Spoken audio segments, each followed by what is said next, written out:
여러분, 하나님의 말씀은 살아있는 말씀입니다. 그래서 그 말씀은, 우리가 그 말씀을 받아들이면 반드시 사건이 되고 역사가 일어납니다. 지난 1월부터 예수님의 기적에 대한 말씀을 계속 살펴보고 있는데, 여러분들이 그 말씀을 살아계신 하나님의 말씀으로 받으셔야 돼요. 그런 사람에게는 말씀의 기적이 일어나기 시작할 겁니다. 오늘 우리가 읽은 본문은 요한복음에 나타난 예수님의 두 번째 기적에 대한 말씀입니다. 예수님께서 예루살렘에 가셨다가 다시 가나로 오셨어요. 그때 가버나움에 살고 있던 왕의 신하가 예수님을 찾아서 가나까지 내려오게 됐습니다.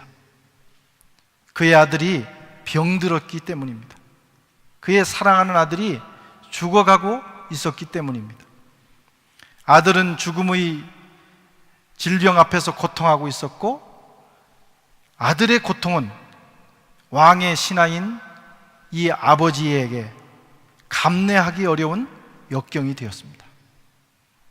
왕의 신하는 예수님을 찾아왔습니다. 그리고 예수님께 간청했습니다.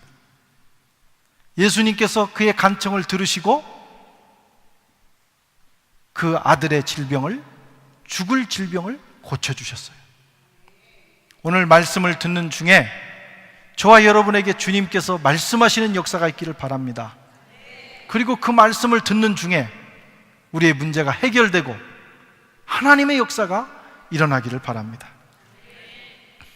어떻게 해서 왕의 신하는 이런 놀라운 기적을 체험할 수 있었을까? 우선 하나님의 주권적인 역사가 있었습니다. 그러나 오늘 살펴보기를 원하는 것은 이 왕의 신하가 주님 앞에서 보여준 놀라운 믿음의 행동입니다.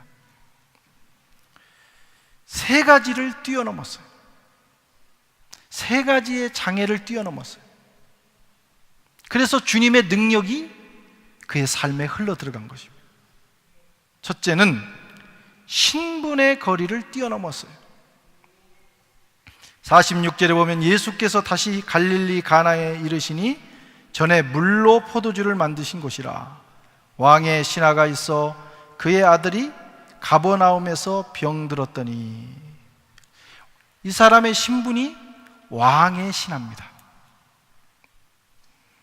헬라어로는 바실리코스, 영어로는 로얄 패밀리예요. 바실리코스, 이 사람의 신분이에요. 당시에 갈릴리를 통치하던 헤롯 안티바스의 아주 지척에서 섬기는 지체 높은 사람입니다. 어쩌면 왕가의 자손일 수도 있습니다. 반면에 지금 가나에 다시 오신 예수님은 목수, 이름 없는 목수, 이름 있는 명의도 아닙니다.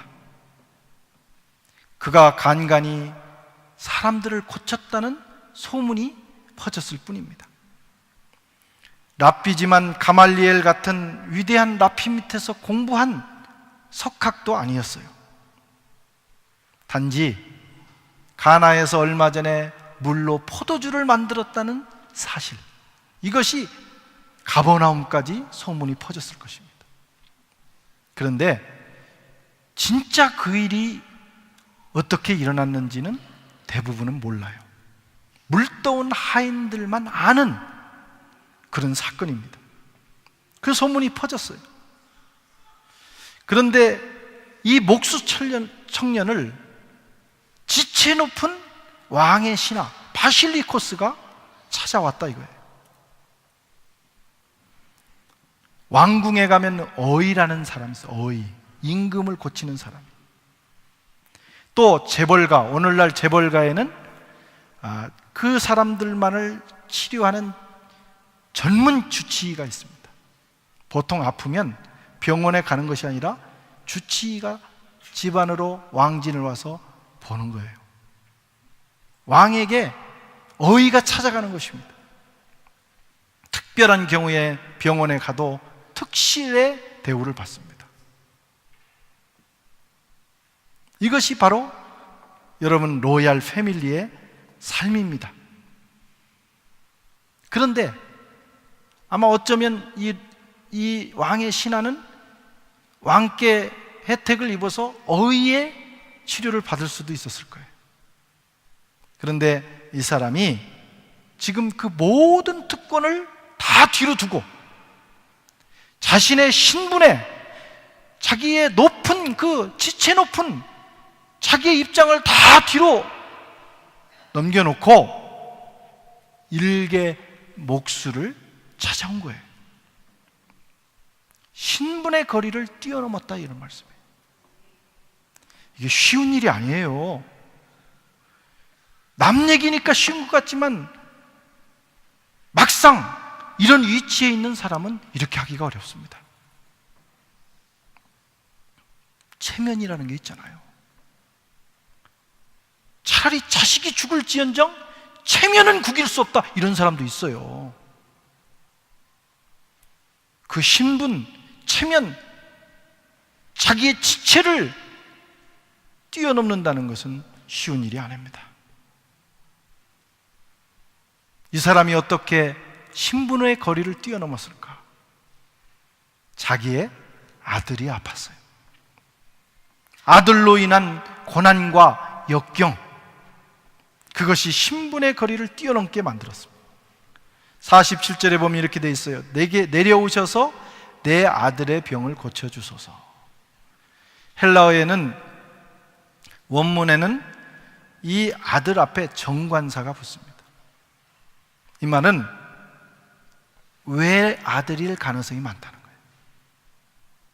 이 로얄 패밀리에게 외아들이 있었어요. 너무너무 사랑스러운, 눈에 넣어도 아프지 않을 것 같은 아들이 있었는데 그 하나밖에 없는 아들이 죽어가고 있는 겁니다.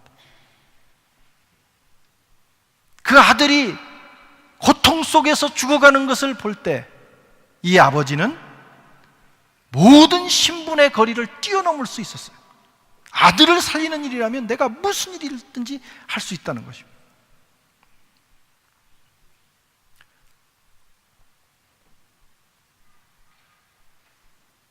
사실 많은 노력을 했어요. 그동안 어의도 찾아가고 명의도 찾아가고 많은 약을 써봤는데 안 됐더라는 거예요. 모든 것이 소용이 없었어요. 희망이 없었어요. 그래서 예수님을 찾아오게 된 겁니다. 여러분, 역경과 고통, 그것은 축복입니다. 어떻게 내 삶에 왜 이런 일이 일어날까? 왜 가장 내가 아킬레스 건처럼 생각하는 거기에 왜 어려움이 올까? 축복의 통로예요. 그거 아니면 주님 앞에 나올 수 없기 때문에, 그거 아니면 영원한 나라를 바라볼 수 있는 영안이 안 열리기 때문에, 신령한 것을 사모하는 마음이 안 열리기 때문에 하나님께서 허락하시는 것입니다. 고통과 역경은 축복으로 인도하는 안내자라는 사실을 믿어야 합니다. 고통과 역경이 찾아올 때 사람들은 여러 가지 반응을 합니다.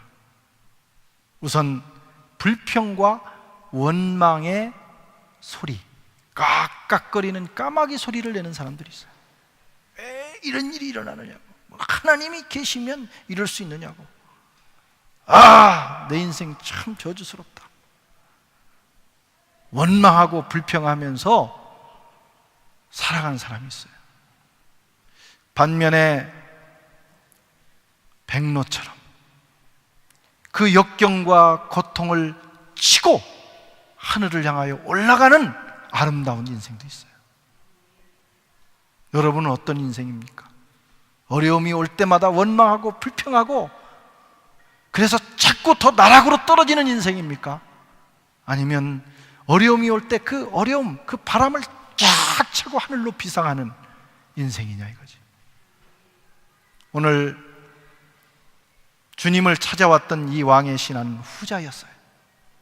어려움 때문에 망한 것이 아니라 어려움 때문에 주님께 찾아왔고 신분의 거리를 뛰어넘었고 그 어려움 때문에 새로운 세계를 발견했어요. 그리고 고침도 받았습니다. 고통과 역경은 신분의 거리를 뛰어넘게 만듭니다. 고통과 역경은 여러분 주님 앞으로 가까이 가게 만들어요. 디딤돌입니다. 영적 디딤돌. 그래서 어려움이 오면 원망하고 불평하고 당황하기 전에 생각해야 돼요. 하나님이 내 삶에 무엇을 행하시려고 이 일을 허락하셨을까? 그리고 그것을 깨닫고 그 역경 앞에서 감사하며 다른 길로 나아갈 때 그것은 우리가 평소에 얻지 못한 것을 얻을 수 있는 놀라운 축복의 디딤길이 되는 것입니다. 신분의 거리를 뛰어넘는 거예요. 그런 역사가 저와 여러분에게도 있기를 바랍니다. 괜히 별것도 아닌데 체면 차리고 그러지 마세요. 주님 앞으로 나가야 돼. 우리는 주님 앞에 다 티끌 같은 존재들이에요. 주님 앞에 나가면 놀라운 인생, 놀라운 미래가 준비되어 있어요. 이 사람은 두 번째 감정의 거리도 뛰어넘었어요. 신분의 거리를 뛰어넘어 주님 앞에 와서 4절에 보면 47절에 내 아들의 병을 고쳐달라고 간절히 애원했습니다. 간청했습니다. 그런데 주님께서 의외의 반응을 하시는 거예요. 이게 문제입니다. 이게 내가 이렇게 자존심을 꺾고 나와서 기도하는데 주님이 그래 잘했다, 얼마나 고생했냐 이렇게 등 두드려 주시고 말씀해 주시면 좋겠는데 종종 주님이 의외의 반응을 하신다는 거예요. 너희는 표적과 기사를 보지 못하면 도무지 믿지 않는 인생들이구나. 여러분, 이때 이 왕의 신하의 내면에 일어난 감정의 변화를 보십시오. 어땠을까? 여러분 같으면 어땠을까? 주님의 이 냉정하고 차가운 대답 앞에 어땠을까? 예수님이 이러신다니까요. 어느 날 가나안 여인이 예수님 찾아왔어요. 그 여인은 예수님께 간절히 요청합니다. 내 자식이 지금 귀신 들려서 형편없이 되었습니다. 제발 좀 고쳐주세요. 야, 참 너 안 됐다 이렇게 말씀하시지 않고 예수님 말씀하기를 나는 이스라엘에 잃어버린 양 외에는 다른 데로 보냄을 받지 않았다. 나는 너와 상관없다 그거예요. 얼마나 냉정하십니까? 그때 이 여인의 마음속에 일어났을 감정의 변화를 생각해 보시라고요. 그러나 이 여인은 그것을 꾹 참고 또 간청합니다. 주여 저를 도와주세요. 근데 주님은 더 심한 말씀을 하시는 거예요. 자녀의 떡을 취해서 개에게 줄 수 없다. 정확하게 말하면 무슨 얘기냐? 너는 개다.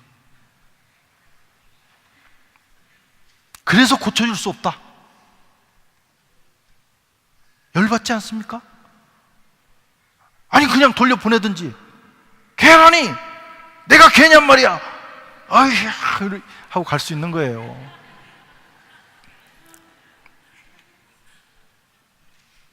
우리 같으면 그렇지 않겠어요? 치욕의 순간, 그 감정, 내면 속에 있는 그 감정을 막 뒤집어 엎는 그 순간이 왔어요. 기가 찼습니다. 그러나 이 여인은 그 감정을 눌렀어요. 그리고 다시 요청합니다. 기막힌 요청을 하는 거예요. 주여 옳습니다. 그러나 개들도 주인의 상에서 떨어지는 부스러기는 먹을 권리가 있지 않습니까? 이야, 이게 쉬운 일이 아니에요. 내 딸이 이렇게 된 것도 정말 견딜 수 없는데 어떻게 선지자라는 이가, 납비라는 이가, 구세주로 오셨다는 이가 이럴 수가 있는가? 충분히 할 수 있어요. 눌렀어요. 그러자 예수님께서 뭐라고 합니까? 여자야, 내 믿음이 크도다. 내 소원대로 되리라. 이 대답을 얻어내는 게 중요한 거 아닙니까?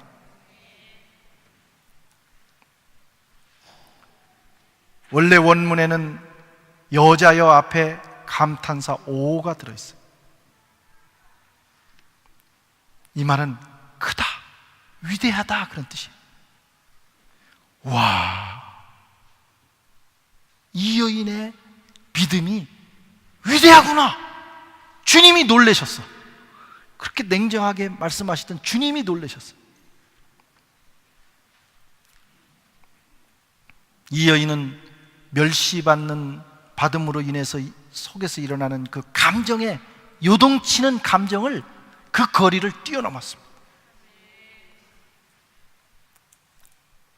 그랬더니 예수님께서 그의 믿음을 칭찬하시고 그 딸을 고쳐주셨어요. 우리가 주님의 역사를 체험해야 될 때 감정의 거리가 있어요. 대개 여기서 무너집니다. 체면도 내려놓고 갔는데 그 다음에 일어나는 감정을 극복 못해. 특별히 이 서구인들, 불란서나 이 유럽인들은 굉장히 이성적인 부분이 강하기 때문에 좀 덜 그럴 것 같아요. 근데 한국 사람은 감성적인 사람들입니다. 우리는 거의 다가 감정으로 모든 걸 평가하죠. 말씀을 듣고 잘 이해가 됐으면 은혜 받았다 이렇게 안 합니다. 참 좋기는 한데 뭐가 있어야 되냐면 뭔가 마음에, 감정에 후끈 달아오는 게 있어야 돼. 눈물 한번 팍 쏟아야 돼. 은혜 받았다. 근데 뭐 어느 부분에서 은혜 받았습니까? 물어보면 내용은 잊어버렸어요. 그냥 좋았어. 그게 이제 우리 한국 사람들이. 우리의 가장 큰 결점은 감정의 벽을 넘기 어렵다는 거예요. 그게 이제 우리 신앙적인 표현으로 뭐냐면 시험 들었다. 그게 마음 상했다 그거예요. 감정의 거리를 뛰어넘지 못했다. 시험 들었다. 감정을 극복 못하면 지옥도 마다하지 않습니다. 기분 나빠서 나는 천당 안 가겠다 하는 사람도 있어요. 저 인간 기분 나빠서 차라리 나는 지옥 가겠다. 그런 엄청난 말이 어디 있습니까? 아무리 마음 상해도 갈 때는 가야지. 근데 한국 사람은 마음 상한 순간 모든 걸 결정해버려. 그 감정을 가지고. 우리가 이것을 뛰어넘지 못하면 여러분 하나님의 역사를 체험하기 어렵다 이거예요. 왕의 신하가 위기를 경험했어요. 주님이 냉정하게 너희들은 도대체 표적과 기사를 보지 못하면 믿지 않는다. 화가 일어났을 거예요. 그런데 이 사람은 그걸 눌렀습니다. 그리고 말하기를 주여 내 아들이 죽기 전에 한 번만 와주세요.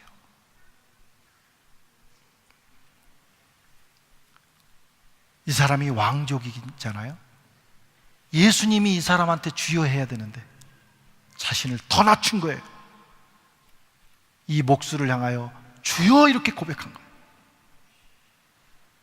그 감정의 그 고를 뛰어넘었을 때 드디어 주님의 기적에 한 걸음 다가갔습니다. 혹시 우리는 여기서 다 걸리지 않는지 생각해 보세요. 하나님은 우리를 돕기를 원하시고 역사하기를 원하십니다. 그러나 감정 때문에 그 순간에 일어나는 일들을 극복하지 못하고 주님의 역사에 언저리에 머무르고 있지는 않은지. 감정의 거리를 뛰어넘는 사람에게 주님의 기적이 일어납니다.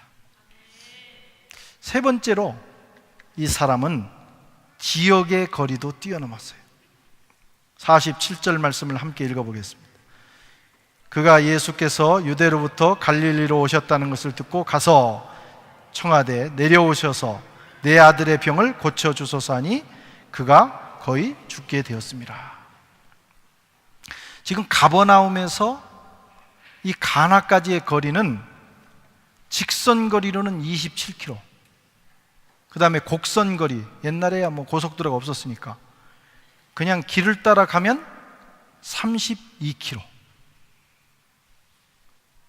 쉽게 말하면 80리길, 이 길을 달려왔어요. 오늘날은 그 먼 거리 아니지만 80리길이 당시에는 굉장히 먼 길입니다. 시종들을 시키고 아랫사람을 시킬 수도 있었지만 몸소 달려왔어요. 그리고 그는 주님께 요청합니다. 내려오셔서 내 아들을 고쳐주세요. 손만 한번 얹어주세요. 예수님이 내려오시기를 청했어요. 그는 생각하기를 예수님을 반드시 모셔가서 손을 얹게 해야 되겠다. 주님이 오셔서 손을 얹어야 기적이 일어날 것이다. 마르다와 마리아가 자기 오라버니가 죽었을 때 그렇게 생각했어요. 요한복음 11장 21절에 보면 마르다가 말하기를 주님께서 여기 계셨으면 내 오라비가 죽지 않았을 겁니다. 주님이 여기 계셔서 그때 지켜주셨다면 죽지 않았을 거예요. 근데 멀리 계셨기 때문에 죽었습니다. 왕의 신하도 내려오셔서 만져주시면 좋겠습니다.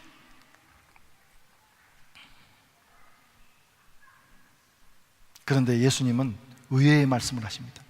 네 아들이 살았다. 아니, 내려가셔서 안수해 주셔야 되는데 주님은 네 아들이 살았느니라. 그런데 놀라운 일은 이 왕의 신하의 마음속에 믿음이 확 들어간 거예요. 믿어진 거예요.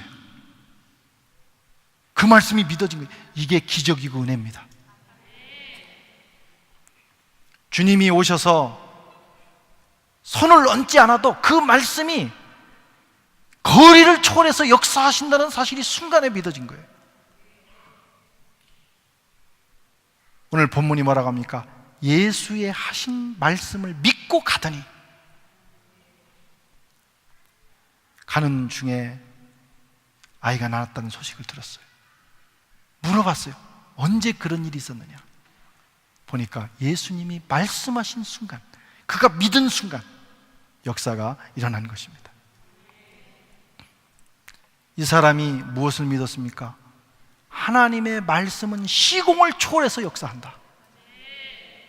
지역적인 거리를 뛰어넘는 믿음이 그에게 들어간 거예요. 여기서 기도하면 한국에서 역사가 일어날까요? 그렇다는 거예요. 여기서 기도하면 누군가를 위하여, 미국에 있는 이를 위하여 기도하면 미국에서도 주님의 역사가 일어나는 것입니다. 거리를 뛰어넘는 믿음이 그에게 있었어요. 하나님의 말씀은 32km, 80리를 뛰어넘습니다. 어쩌면 하나님의 말씀은 우주의 영역도 뛰어넘는 거예요. 이것이 기독교의 신비입니다. 이게 말씀의 능력입니다. 이것을 믿을 때 하나님의 말씀이 역사하시는 거예요. 여러분의 믿음의 거리는 얼마나 됩니까? 나의 믿음의 거리는 꼭 봐야만 믿습니까? 꼭 누군가가 와서 만져야만, 안수해야만 역사가 일어납니까? 누군가가 멀리서 기도해도, 선포해도, 제가 지금 여러분에게 말씀을 선포할 때 여러분들이 믿음으로 아멘으로 받으면 말씀이 여러분 것이 되는 거예요.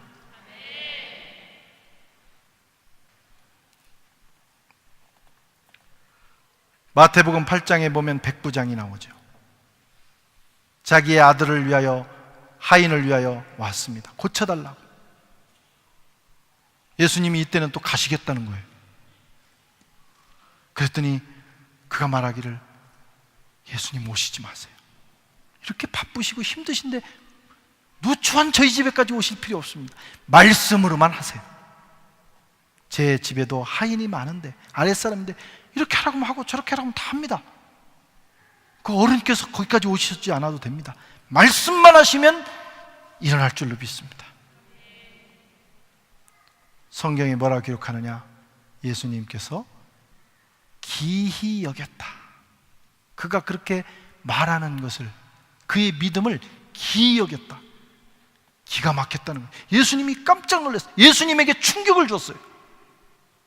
예수님이 말씀하기를, 온 이스라엘에 이만한 믿음을 보지 못했느니라.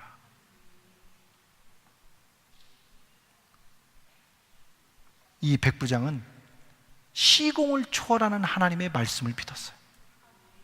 왕의 신하는 처음에는 그렇지 않았지만 주님의 말씀을 듣는 순간 그 믿음을 가졌어요. 그때 기적이 일어났습니다. 저는 예수 믿는 삶은 기적이 일상화된 삶이라고 믿습니다. 다 죽고 병 고치고 이런 것만은 아니에요. 다 포함해서 우리가 일어나는 사업의 영역, 우리 인생의 영역, 우리 미래의 영역, 우리가 선교하는 모든 영역에 하나님이 개입하셔서 일하는 건 다 기적이에요. 우리가 지금 그런 것들을 체험하고 있잖아요.